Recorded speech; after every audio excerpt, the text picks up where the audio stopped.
Salut à tous, bienvenue dans cette vidéo où on va casser un mythe. Tu es prêt? Aujourd'hui, on va parler de la flemme, mais pour la défendre, parce qu'on va voir pourquoi, parfois, procrastiner peut être la clé pour devenir plus productif. Oui, tu as bien entendu. Tu vas découvrir des aspects inattendus de la flemme et pourquoi c'est une arme secrète que tu ne devrais pas sous-estimer. Reste jusqu'à la fin pour apprendre comment être flemmard plus activement. Let's go! Alors, commençons par une question. Est-ce que tu as déjà repoussé une tâche parce que tu te sentais complètement débordé, mais au final, quand tu y as enfin touché, tout a semblé tellement plus facile?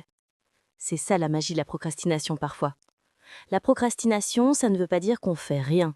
Au contraire, ça peut signifier qu'on laisse notre cerveau dégorger pendant un moment avant de revenir sur la tâche avec plus de clarté et de créativité. Il faut distinguer la flemme de la surcharge cognitive. Si tu sens que ton cerveau surchauffe, que tu n'es même plus capable de décider quel film regarder ce soir, c'est qu'il est temps de prendre une pause. En cas de surcharge cognitive, ton cerveau fait la grève des décisions.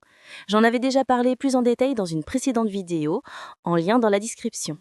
Dans ce cas, le mieux à faire, c'est de fixer ton plafond pour le laisser se reposer. Bien sûr, la vraie flemme existe aussi, lorsqu'on repousse le moment de se mettre sur une tâche sans raison valable, à part parce qu'on est trop occupé à scroller sur son téléphone.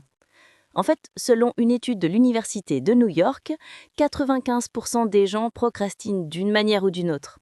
Mais là encore, il faut nuancer. Il existe des procrastinateurs stratégiques, ceux qui procrastinent en attendant de mieux comprendre ou de laisser l'attention monter.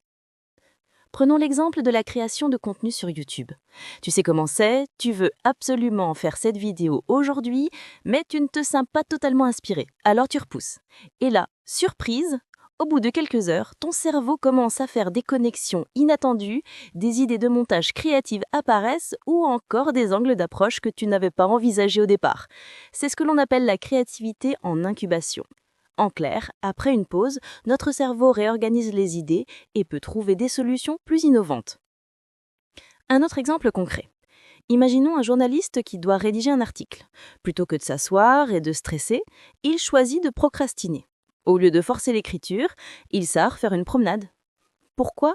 Parce que parfois l'acte de procrastiner permet au cerveau de décomposer des idées complexes et de laisser mûrir des concepts avant de les écrire. En prenant une pause, une personne peut résoudre des problèmes cognitifs plus rapidement car son subconscient continue à traiter l'information.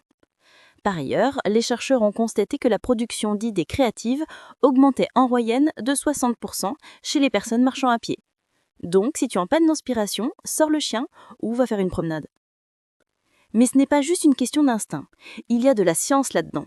Dans une étude publiée par le Journal of Consumer Research, les chercheurs ont montré que la procrastination était souvent un mécanisme qui permet à notre cerveau de mieux gérer les tâches complexes.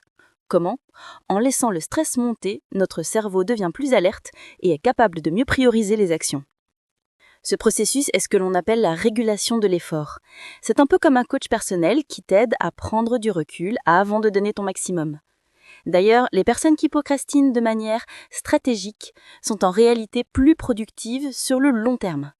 Ces individus ont tendance à prendre des décisions plus intelligentes et à mieux gérer leur temps que ceux qui s'attaquent directement à la tâche sans réflexion. Prenons l'exemple d'une réunion au travail. Tu as une présentation importante, mais le stress t'envahit et tu repousses le moment où tu as vraiment t'y mettre. En réalité, cette procrastination te permet de mieux prioriser tes actions.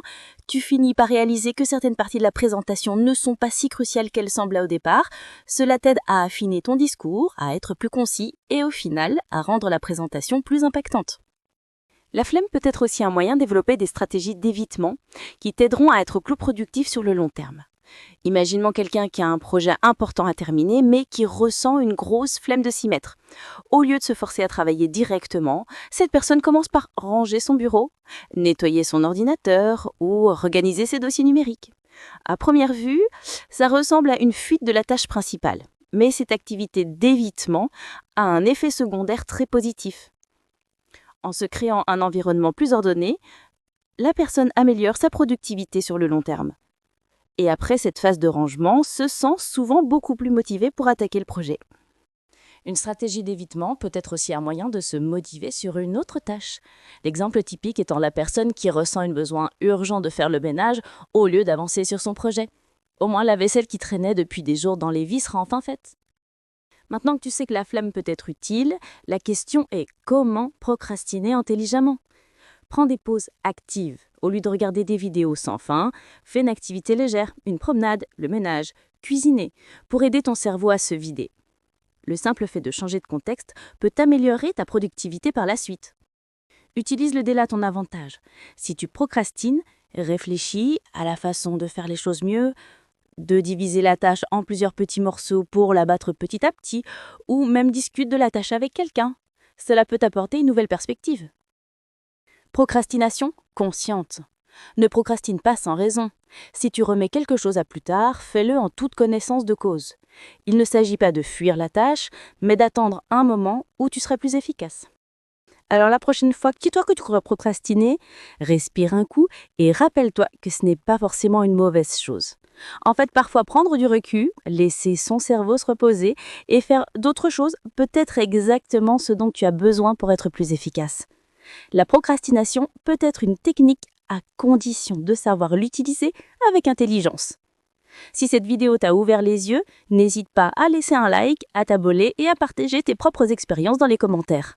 On se retrouve très vite pour de nouvelles vidéos et d'ici là, procrastine intelligemment.